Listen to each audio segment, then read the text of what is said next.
দক্ষিণ চব্বিশ পরগনা জেলার কাকদ্বীপের কোস্টাল থানার অন্তর্গত ৮ নম্বর দাসপাড়া এলাকার মৎস্যজীবীর জালে পরপর ৩ দিন ধরা পড়ল ৩টি বিশাল আকৃতির শঙ্কর মাছ।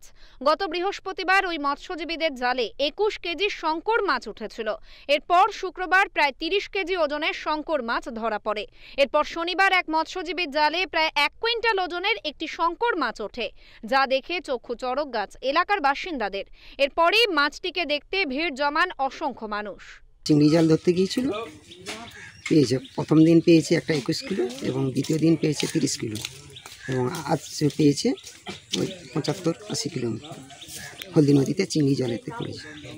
জানা গিয়েছে শনিবার সকালে মুড়িগঙ্গা নদীতে সুধাংশু পুরকায়েত নামের এক মৎস্যজীবী তার পরিবারের সঙ্গে মাছ ধরতে গিয়েছিলেন। বিকালে ওই মৎস্যজীবীর জালে হঠাৎ একটি শঙ্কর মাছ ঢুকে পড়ে। পরে ডাঙায় জালটিকে নিয়ে এসে মাছটিকে বের করা হয়। পরে জানা যায় মাছটির ওজন ১০০ কেজি। ওই মৎস্যজীবীর কাছ থেকে জানা গিয়েছে পরপর ৩ দিন ৩টি শঙ্কর মাছ মুড়িগঙ্গা নদী থেকে পেয়েছেন ওই ব্যক্তি।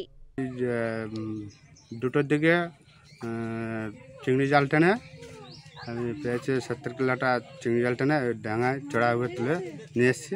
এটা কি মাছ রয়েছে? এটা শঙ্কর মাছ। কত কেজি ওজন হবে? এটা ৭০ থেকে ৭৫ কিলো ওজন হবে।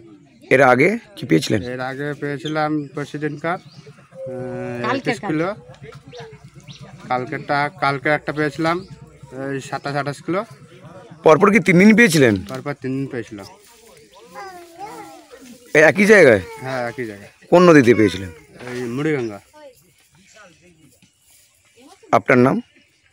ওই মৎস্যজীবী জানিয়েছেন নিশ্চিন্তপুর মৎস্য মার্কেটে ওই বৃহদাকার মাছটিকে বিক্রি করা হবে। গোপাল শীলের রিপোর্ট, ওঙ্কার বাংলা।